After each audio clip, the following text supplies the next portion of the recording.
This entitled dad is obsessed with his child becoming a success in football, all because he never achieved his own dreams. But when his son has an on-field injury, how far will the dad go to try and achieve the success? Happy birthday if today's your birthday, and on with the show.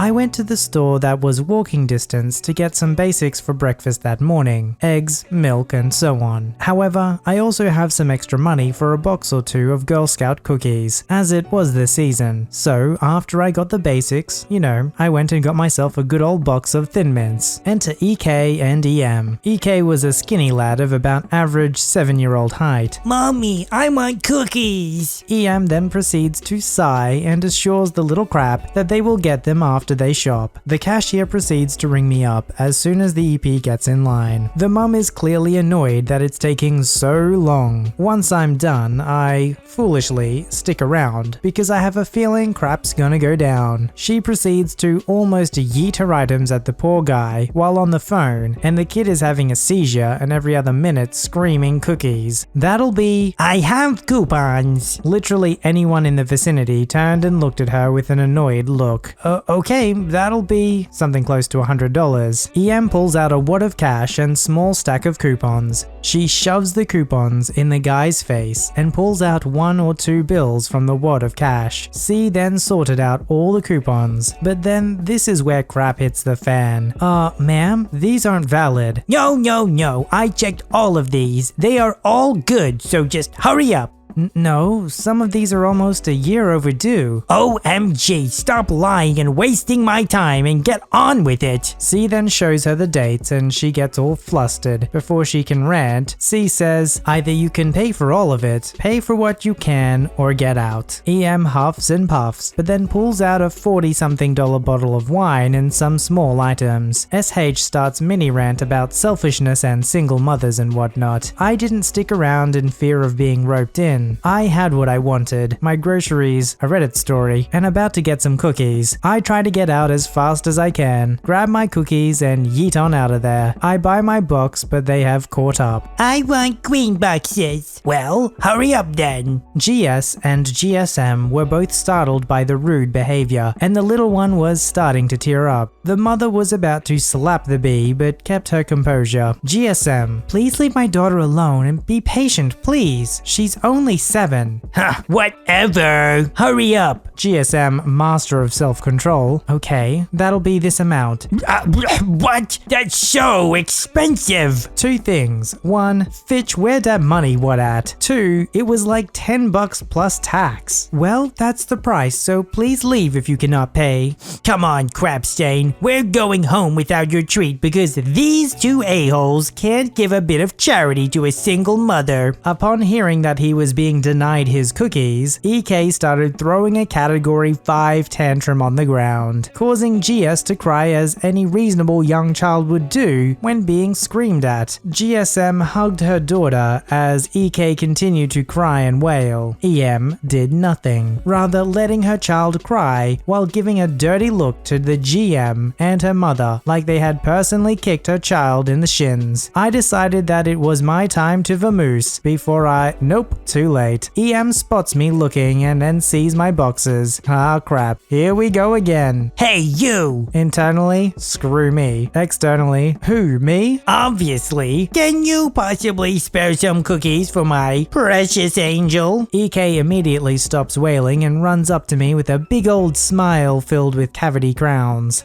I mean, what could I say to that poor struggling single mother and her sweet child? So as any reasonable person would do, I simply reply, no, sorry, and turn to leave. Little crap resumes his tantrum and EM then grabs me on the shoulder. What the frick did you say to me, you little crap? How dare you say no to me? I'm a single mother and an elder, so you have to do what I say. Ma'am, 3 things. 1, I don't have to listen to you. 2, I don't owe crap. 3, you have about 10 seconds to let me go. Or what? Or that nice security guard will be forced to restrain you and possibly call the police for harassment embarrassment. Well, who do you think they're gonna believe? Some bratty kid and a rent-a-cop? Well, what about this fine mother and her daughter? We then see GSM recording the incident on her phone, and GS behind her legs. EM starts to realize what deep crap she's in, and attempts to backtrack when SG walks in. Ma'am, is there a problem? Yes, this little crap stole my cookies and… Ma'am, this rent-a-cop already heard everything, so I suggest that you leave now. EM then splutters and tries to defend herself, but SG wasn't having any of that and escorts her off the property, informing her that she was now banned from the store. Before I left, GSM stopped me. Hey, thanks for dealing with that. Well, you know. Hey, no problem. I'm sorry you guys had to deal with that. Here, why don't you take another box on the house? Thank you. And that's the story. Moral: fitches like EM are best to be dealt with in large crowds. It's truly true though. Often entitled parents like to pick out people who are individually just by themselves, because they know if there's even just one more person around them, anyone can see they're being irrational. And if the majority is against them, well, it doesn't look good for them, does it? But if they can get you one-on-one, it looks like it's just your opinion versus their opinion, and they always try and trample over you.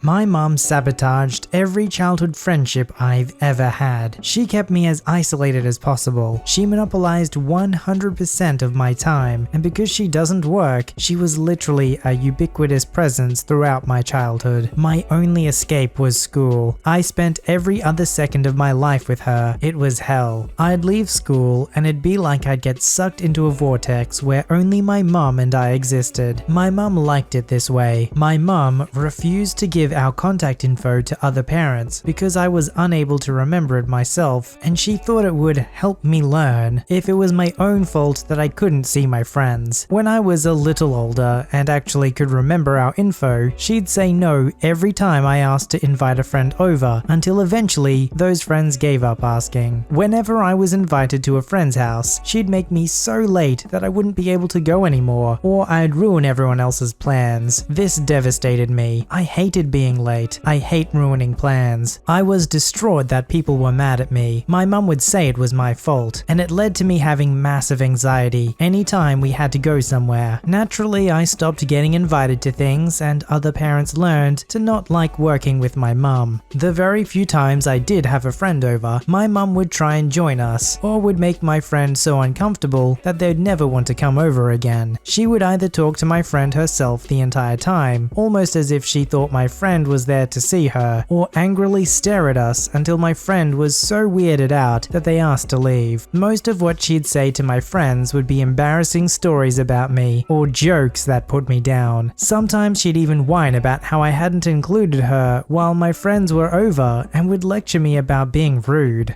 It was fun. My mum always found a reason to hate my friends or their parents. She'd then crap talk them and me for liking them, and limit my access to them. Usually she'd be ticked off that some parent dare say something to her that was probably deserved. Example, stop blaming your kid for being late. This was elementary school, so my mum was able to have complete control over my social life, and we were only like 5 to 13 years old. What adult tries to hang out with her younger daughter's friends? True hell came in summer. I had no idea that other kids from school actually saw each other during the breaks. It was a foreign concept to me. I was so jealous of my classmates when I eventually found out because my summers were just so brutal. For me, summer was 4 months of unending abuse with no escape or socialization. We never even left the house except for groceries. I'd be so depressed that I'd consider jumping off the balcony, and then I hear that 2 of my classmates went on a trip to Orlando together and had a great time. Their parents thought it'd be a fun idea because their kids were best friends. This made me angry, and I didn't understand why. I didn't realize that other parents didn't make it difficult for their kids to see their friends. I didn't know other parents actually encouraged their kids to have friends over. This actually still blows my mind. I didn't know how normal it was for a kid to invite a friend over until I became an adult and watched my cousins grow up. Neither of them are scared to ask about having a friend over or worried about arriving late to events. Heck, they even plan their own events. What a concept. Why was I ever scared to ask about having a friend over? That's so weird. It shouldn't be scary at at all, but every time I asked, I got screamed at, and I don't even know why. What could there possibly have been to yell about? How was it even possible to make it feel so abnormal to communicate with other kids outside of school? It ticks me off that my mum thinks I had no friends because I was shy and weird. I was shy because of being constantly berated by her and scared to speak, and I was weird. Going to my house must have been such a weird experience for other kids. I honestly don't blame them for not talking to me after. Some parents have a really weird need for control over their kids. I don't know what causes it, if it's some sort of personality flaw or there's some insecurity that means that they want to control every element of their child's life, and they're afraid that if there's any unpredictable externality, that maybe things won't happen exactly how they want with raising a child. But every kid wants their own independence and wants to make their own choices at some point in life. So no matter how hard a parent wants to control their kid, it's never going to work, and it's only going to create a bad relationship between parent and child.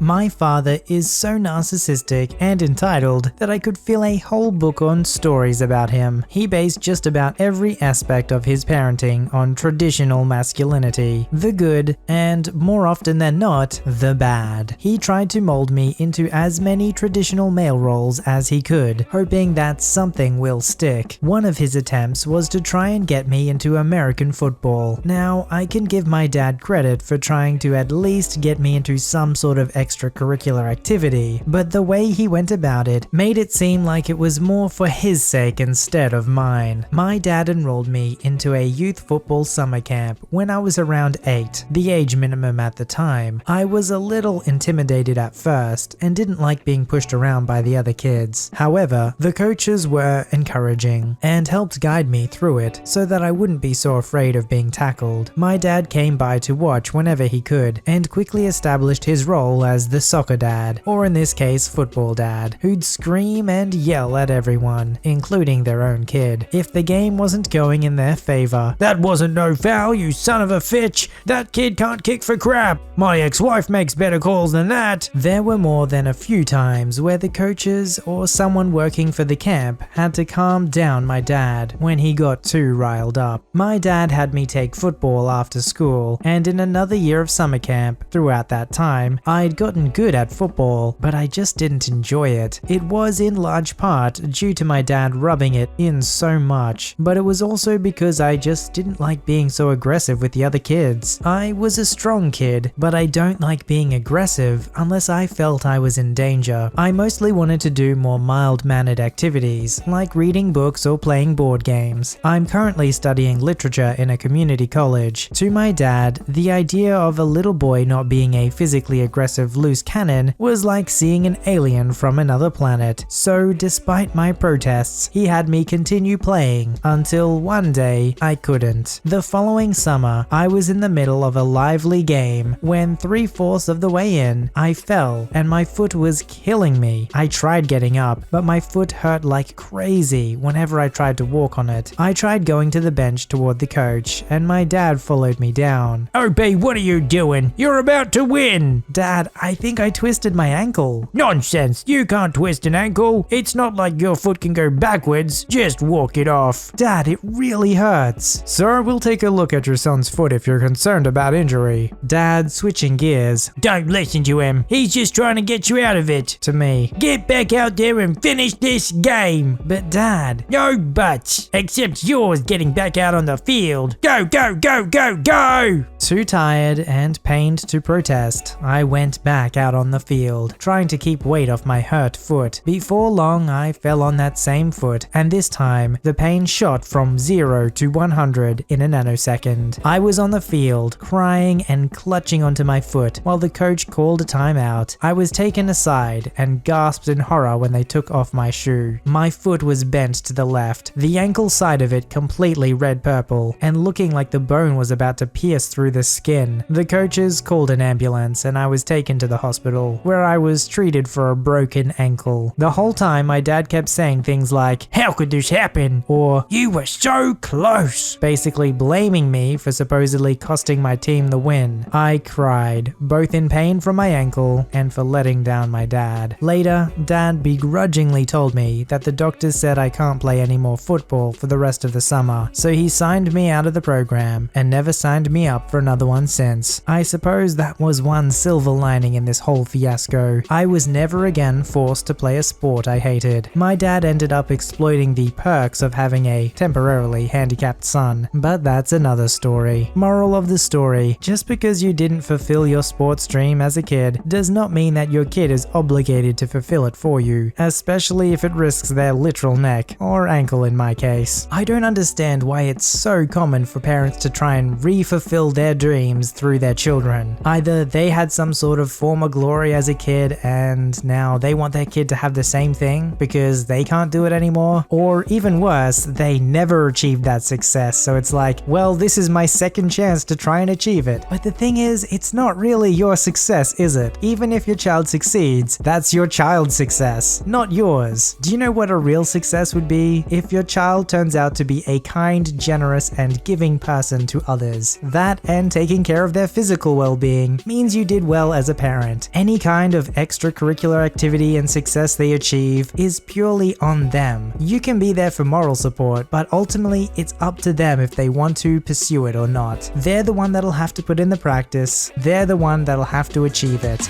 Submit your story to be read on the channel at VoiceyHereStories@gmail.com and join our Voicey veteran community at r/VoiceyHere. Don't forget to like, subscribe, and hit that bell to never miss an episode. Alright, Voicey veterans, I'll see you in the next one.